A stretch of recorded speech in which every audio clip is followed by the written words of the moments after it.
వెతలు తీరును కృపలు దొరుకును సాటి లేనిది యేసుని నామం యేసునామమే మధురం మదిలో తలచిన ధన్యం యేసునామమే మధురం. ప్రభువు నందు ప్రియమైన దేవుని బిడ్డలారా, నేటి వాక్య ధ్యానం కొరకు ప్రార్థిద్దాము. మమ్మలను మిక్కిలుగా ప్రేమిస్తున్న తండ్రి, మీకు వందనాలు, స్తోత్రాలు. వాక్యము వినుటకు ఈ సమయమున చేరి ఉన్న ప్రతి బిడ్డను దీవించుము. మీరు మాట్లాడగా క్షేమము, వాక్యాన్ని గ్రహించు కృపనిమ్ము. యేసునామమున వేడుచున్నాము, ఆమేన్. ప్రియమైన దేవుని బిడ్డలారా, ప్రకటన గ్రంథము 9వ అధ్యాయము మీ ఎదుట ఉంచుకొనండి. అంత్యక్రీస్తు పరిపాలన 7 సంవత్సరాలు, క్రీస్తు విరోధి పాలన, సంఘము ఆ మధ్యాకాశమునకు ఎత్తబడిన తరువాత 7 ఏండ్లు మహాశ్రమల కాలం సంభవిస్తుంది. ఆ 7 ఏండ్ల మహాశ్రమల కాలంలో 7 ముద్రలు, 7 బోరలు, 7 పాత్రలు కృమ్మరించబడతాయి. ఎస్కటలాజికల్ స్టడీస్, అంత్యకాలములో సంభవించబోచున్న విషయాలను గూర్చినటువంటి ధ్యానం ఇందులో మనకు కనిపిస్తోంది. ఇప్పటికే మనం 7 ముద్రలు ధ్యానించి 7 బోరలలో 4 బోరలు ఊదబడినప్పుడు దేవుని ఉగ్రత ఎట్లు భూమిపైకి వచ్చినదో ధ్యానము చేసి ఉన్నాము. ఈ దినము 5వ దూత బోర ఊదుతున్నాడు. 5th angel blowing trumpet. ఏం జరుగుతుంది అనేది చూద్దాం. ఇది అవిశ్వాసులైనటువంటి వారి మీద మరియు ఇశ్రాయేలు జనాంగము భూమి మీద ఉండగా ఈ యొక్క పరిణామాలు చోటు చేసుకున్నాయి. 5వ దూత బోర ఊదింది. ఆకాశము నుండి భూమి మీదకు రాలిన ఒక నక్షత్రాన్ని చూచాడు. చూడండి, 8వ అధ్యాయం 10వ వచనంలో ఒక పెద్ద నక్షత్రం నదుల మీదకు ఆకాశము నుండి పడింది. ఒక నక్షత్రం పడటం అంటే చిన్న విషయం కాదు. భూమి మీద చాలా భాగం డెస్ట్రాయ్ అయిపోతుంది, డిజపియర్ అయిపోతుంది. మా చిన్నతనంలో నేను 7-8 తరగతుల్లో ఉండగా స్కైలాబ్ అనేటువంటిది పడుతుంది అని ఒక ప్రచారం ఉధృతమైనప్పుడు చాలామంది ఆస్తులు అమ్మేసుకున్నారు. స్కైలాబ్ పడుతుంది అని చాలామంది ఇండ్లు, పొలాలు అమ్మేసుకున్నారు. ఎందుకంటే ఎట్లాగా చచ్చిపోతాం కదా. అది హిందూ మహాసముద్రంలోనికి పడింది. అది భూమి మీద గనక పడితే కొంత భాగం డిస్టర్బ్ అవుతుంది అనేది అంచనా వేశారు. ఇక్కడ ఒక నక్షత్రమే just like a small planet, అది భూమి మీద వచ్చి పడితే ఏం జరుగుతుంది మనం ఆలోచించవచ్చు. భూమి యొక్క తాళపు చెవి ఆ నక్షత్రమును చూచి అతనికి ఇవ్వబడెను. అతడు అగాధము తెరిచాడు. పెద్ద కొలిమి నుండి లేచు పొగ వంటి పొగ అగాధములో నుండి లేస్తోంది. అగాధములోని పొగ చేత సూర్యుని వాయువు మండలం మీదకి చీకటి కమ్మింది. చూడండి, అగాధము అనేటువంటిది మనకు బైబిల్ గ్రంథంలో మనం దీన్ని చూసినప్పుడు he opened the shaft of the bottomless pit. ఇది పాతాళానికి చెందినటువంటి ఒక అగాధంగా భావించాలి. దీనిని తెరిచినప్పుడు దీని నుండి వచ్చినటువంటి ఆవము పొగ కొలిమ నుండి లేచినట్లు లేచి సూర్యుని కమ్మింది. సూర్యుని కమ్మినప్పుడు వాయుమండలం అంతా కూడా చీకటి, స్పేస్లో చీకటి కమ్మేసింది. Dark and conditions. చూడండి, మనం రాత్రిపూట చీకట పడుతుంది, పగలు చీకట పడితే ఎంత ఆందోళన ఉంటుందో మనకి. కనుక పట్టపగలు అర్ధరాత్రి అనుభవాన్ని జ్ఞాపకం చేస్తుంది. ఐగుప్తులో చీకటి, ఆనాటి ప్రజలు ఎంత కలవరపడ్డారు. 3 దినాలు చీకటి వచ్చేసింది, కంటికి ఎదుట ఉన్నది కనబడని స్థితిలో ఐగుప్తు కలవరపడింది. ఇక్కడ కూడా అంతే. ఆవము, ఆ పొగ నుండి మిడుతలు భూమి మీదకి వచ్చాయి. ఈ మిడుతలు చాలా భయంకరమైనటువంటి మిడతలు. ఇవి చాలా పెద్దవి. మనం చూసే మిడతలు 3 to 4 సెంటీమీటర్స్ ఉంటాయి. కానీ ఇక్కడున్నటువంటి మిడతలు గుర్రాల సైజులో ఉన్నాయి. వాటికి రెక్కలు ఉన్నాయి, వాటి తలల మీద కిరీటాలు ఉన్నాయి, మనిషి కుమారుని వంటి ముఖాలు వాటికి ఉన్నాయి, స్త్రీల వెంట్రుకల వంటి వెంట్రుకలు వాటికి ఉన్నాయి, సింహపు కోరల వంటి పండ్లు వాటికి ఉన్నాయి, మైమరువులు, ఇనుప మైమరువు వాటికి ఉన్నది. రెక్కల ధ్వని యుద్ధాన్ని పరిగెత్తుచున్న విస్తార ధ్వని వలె, ఆ రథముల ధ్వని వలె ఉన్నవి ఆ మిడతలు కదులుతున్నప్పుడు. మనం ఏ విధమైన క్రూర జంతువును చూచినా వెంటనే ప్రాణ భయము చేత కలవరపడతాము. మరి ఈ మిడతలు ఇక్కడిచ్చిన ఈ డిస్క్రిప్షన్లో చెప్పబడినవి గుర్రముల సైజ్, రెక్కలు గలవి, ముఖము చూస్తే మనిషి ముఖము, దాని యొక్క జుట్టు చూస్తే స్త్రీ వెంట్రుకల వలె ఉన్నవి, ఒళ్ళంతా కూడా ఇనుము చేత కవర్ చేయబడి ఉన్నది. అది నడుస్తుంటే ఒక వేగంతో కూడిన శబ్దం వినబడుతుంది. అది కరిస్తే ఏం జరుగుతుంది, అది కరిచినప్పుడు ఏం జరుగుతుంది అనేది మనకు 5వ వచనం నుండి దానికి వివరణ ఇచ్చాడు. ఎట్లా ఉంటుంది అది కరిచినప్పుడు? మనుషులను చంపటానికి దానికి అధికారం లేదు, కానీ ఒక స్టిపులేటెడ్ పీరియడ్ 5 months, 5 మాసాల పాటు అది మనుషులను బాధించటానికి దానికి అధికారం ఉంది. అది కరిసినప్పుడు తేలుకుట్టిన బాధ ఉంటుంది, తేలుకుట్టిన బాధ ఉంటుంది. అప్పుడు మరణము వెతుక్కుంటే మరణం దొరకదు. అనేకులు మరణాన్ని వెతుకుతారు కానీ మరణం దొరకదు. అందుకే దేవుని ముద్ర నొసళ్ళ మీద వేయబడని వారు. చూడండి, 2 ముద్రలు ఉన్నాయి ప్రకటన గ్రంథంలో. ఒకటి దేవుని ముద్ర, 2 అపవాది యొక్క ముద్ర. దేవుని ముద్ర ఎట్లుందో మనకు తెలియదు, కానీ అపవాది ముద్ర 666 సంఖ్య.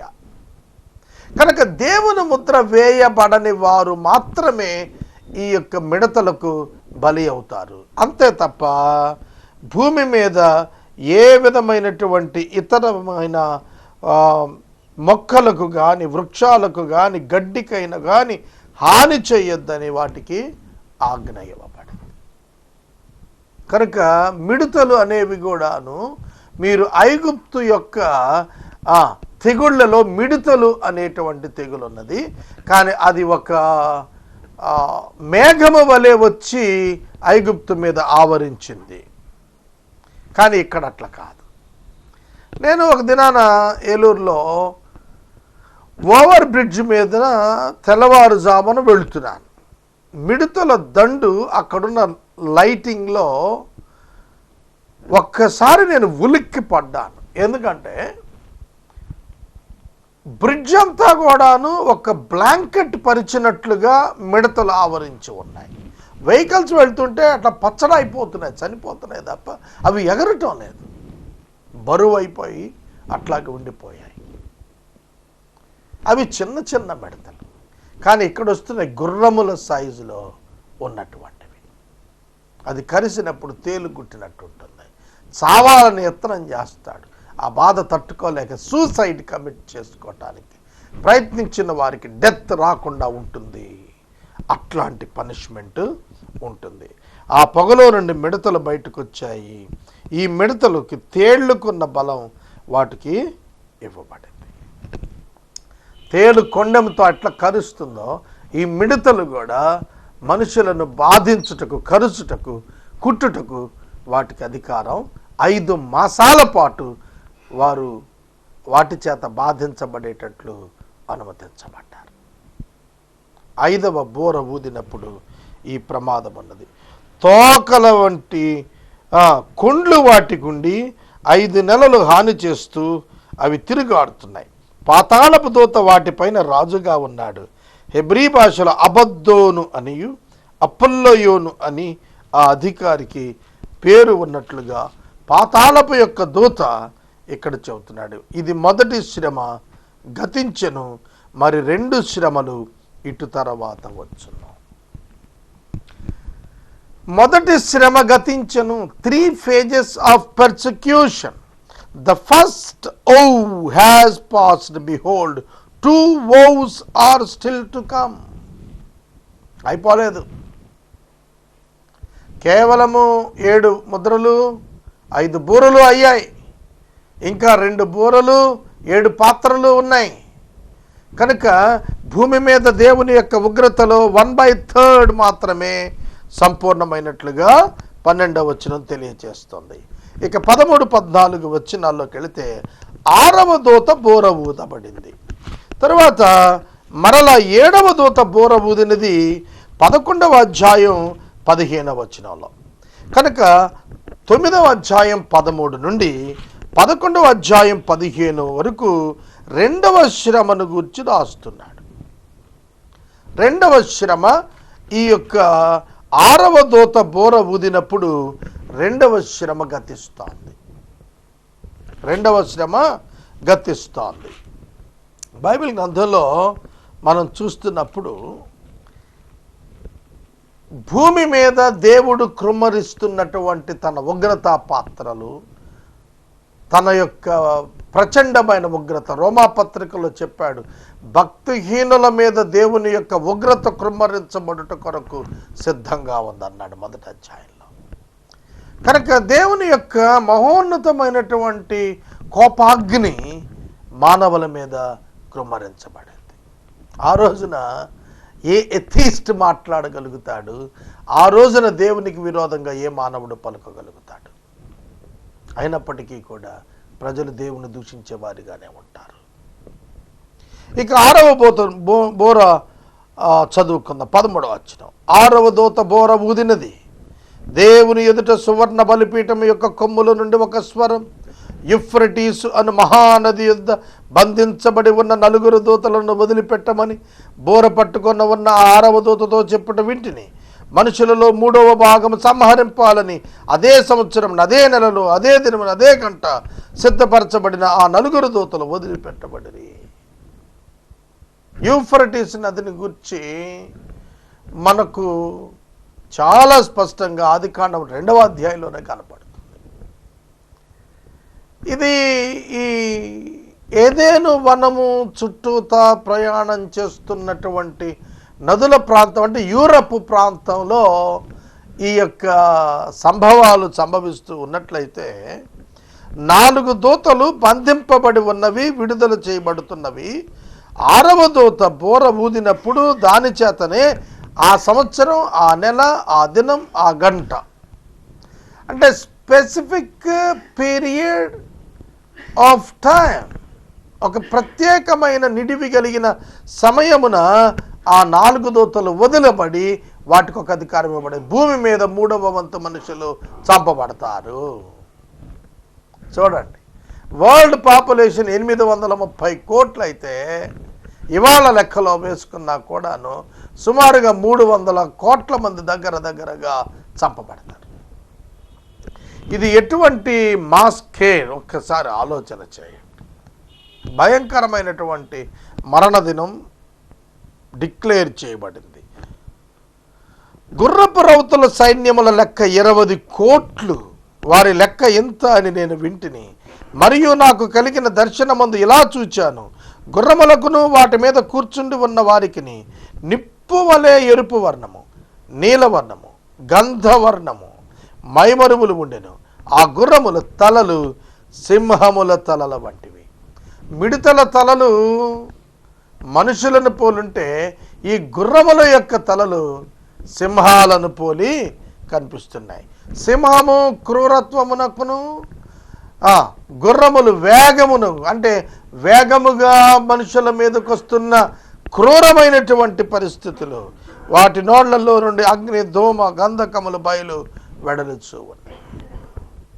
సోదరుడు సోదరి, అగ్ని వెడలుచున్నది. డ్రాగన్స్, అగ్నిని చిమ్ముతున్నటువంటి ఆ గుర్రములు వేగముగా మనుషుల మీదకు వస్తున్నాయి. అప్పుడు ఈ 3 దెబ్బల చేత, అనగా వీటి నోళ్ల నుండి వెలువడుచున్న అగ్నిధూమ గంధకముల చేత మనుషులలో 3వ భాగము చంపబడింది. గుర్రముల బలము వాటి నోళ్ల యందును వాటి తోకల యందును ఉన్నది. ఎందుకనగా వాటి తోకలు పాముల వలె ఉండి తలలు కలిగినవైనందున వాటి చేత అవి హాని చేస్తాయి.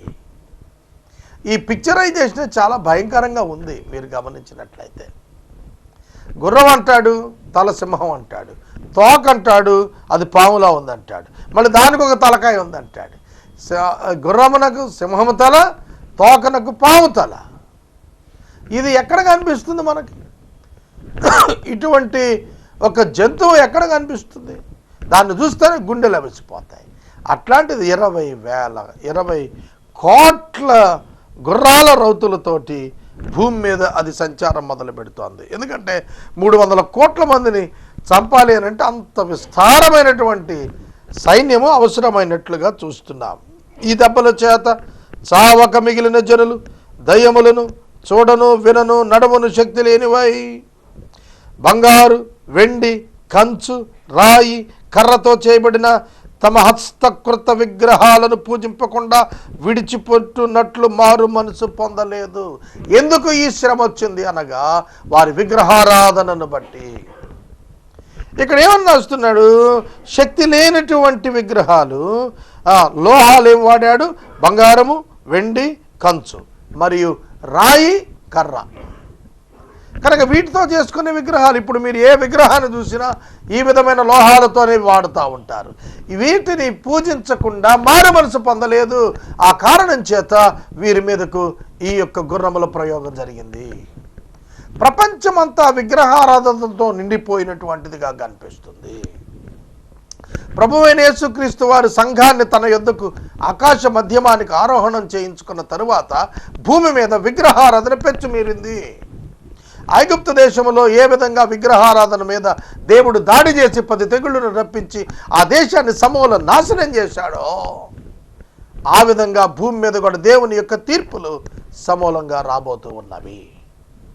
మరియు తాము చేయుచున్న నరహత్యలను, మాయతంత్రములను, చోర జార కార్యములను వారు మారు మనసు పొందిన వారు కాదు.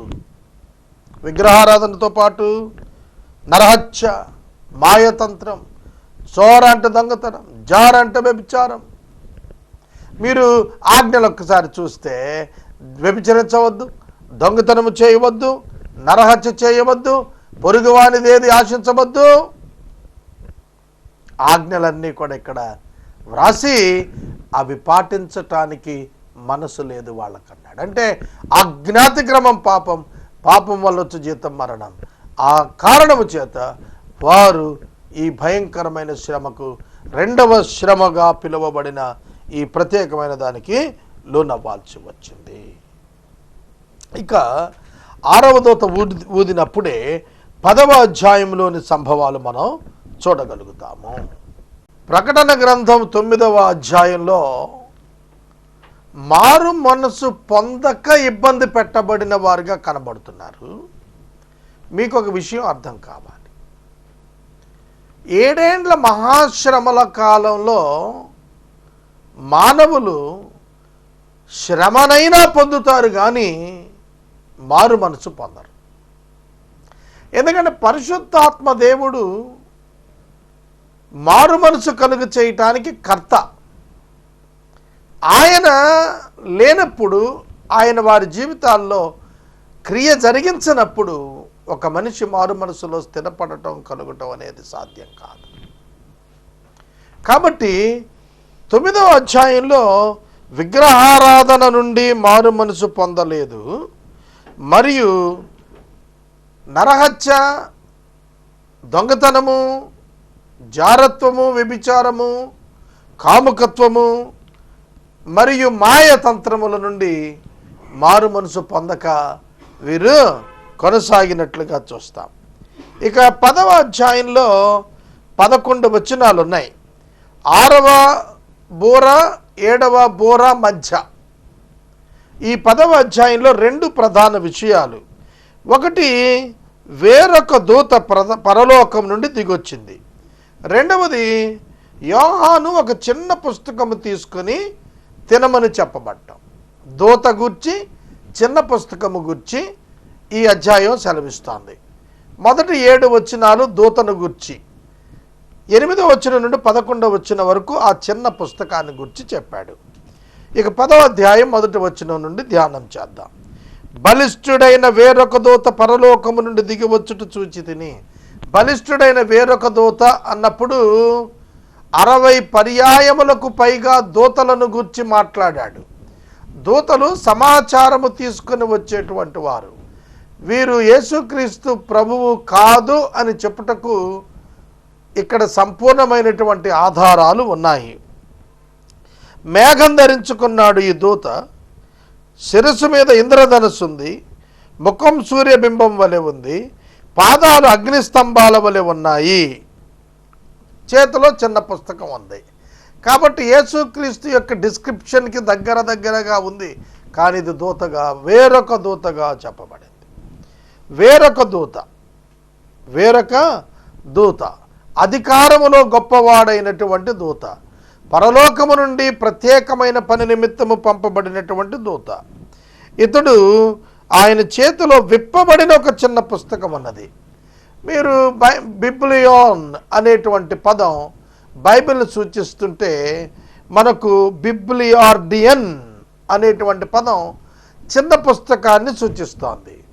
ఈ చిన్న పుస్తకము దేవుని యొక్క వాక్యముగా మనకు అర్థమవుతోంది. కనుక ఆయన కుడిపాదము, ఆయన చిన్న పుస్తకమును ఆయన తన కుడిపాదము సముద్రము మీద, ఎడమ పాదం భూమి మీద మోపాడు. ఆర్భటిస్తున్నాడు సింహం గర్జించినట్లుగా. ఆయన ఆర్భటించినప్పుడు 7 ఉరుములు వాటి శబ్దాలతో పలుకుతున్నాయి. అవి పలికినప్పుడు 7 ఉరుములు పలికిన సంగతులు ముద్ర వెయ్యి వాటిని రాయవద్దు. ప్రకటన గ్రంథం అంటేనే తెరవబడినది అని అర్థమైతే ఇక్కడ సీల్ దెమ్, వాటికి ముద్ర వేసేయమంటున్నాడు. అవి తెలియబడకూడదు అంటున్నాడు. అవి ఉరుములు పలికినటువంటి మాటలుగా చెబుతున్నాడు. మరి యొక్క స్వరము పరలోకము నుండి వినపడుతా ఉన్నది, వీటిని గుర్చి వ్రాయవద్దు, వీటిని గుర్చి సీల్ చేయమంటున్నాడు. మరియు సముద్రం మీద భూమి మీద నిలిచి ఉండగా నేను చూచిన ఆ దూత తన కుడిచేయి ఆకాశంతో ఎత్తి పరలోకములో ఉన్న వాటిని, భూమి మీద ఉన్న వాటిని, అందులో ఉన్న వాటన్నింటినీ, సముద్రంలో ఉన్న వాటన్నింటినీ సృష్టించి యుగయుగములు జీవిస్తున్న దేవుని తోడు ఒట్టు పెట్టుకున్నది. ఈ దూత క్రీస్తు తోడు ఒట్టు పెట్టుకున్నది కనుక అది క్రీస్తు కాదనేది మనకు అర్థమవుతున్నది. ఆలస్యం ఉండదు. 7వ దూత పలుకు దినాల్లో 7వ దూత బోర ఊదబోతున్న ముందు దేవుడు తన దాసులకు, ప్రవక్తలకు సువార్త ప్రకారముగా దేవుని మర్మము సమాప్తమవుతుంది. కనుక ఈ 6వ బోర తరువాత వచ్చే 7వ బోర మ్రోగినప్పుడు సమస్తము సంపూర్తి అయిపోతుంది అని చెప్పాడు. ప్రభువు యొక్క రాకడను గూర్చినటువంటి మర్మము సంపూర్ణమవుతుంది అని అన్నాడు. అంతటా పరలోకము నుండి నేను చూడగా నేను విన్న స్వరము నాతో మాట్లాడుతూ ఈ చిన్ని పుస్తకము నువ్వు తీసుకోమంటున్నాడు. నీ వెళ్ళి సముద్రం మీద భూమి మీద నిలిచిన దూత చేతిలో నుండి ఆ గ్రంథాన్ని తీసుకుని తినమంటున్నాడు. యెహెజ్కేలు గ్రంథం 3వ అధ్యాయం 3వ వచనంలో చెప్పబడినది, ఈ పుస్తకము తిని భుజించు అని చెప్పిన అదే వృత్తాంతం ఇక్కడ కూడా కనిపిస్తోంది. ఆ చిన్న పుస్తకం నాకిమ్మని అడుగగా అతడు దానిని ఇచ్చి తినివేయము, ఇది నీ కడుపుకు చేదగును కానీ నీ నోటికి మధురముగా ఉండును అని చెప్పాను. ఇది దేవుని యొక్క సువార్త యొక్క మర్మము. వింటున్న వారికి, ధ్యానిస్తున్న వారికి అది మధురమే. క్రీస్తు యొక్క సువార్త రక్షణ మధురము.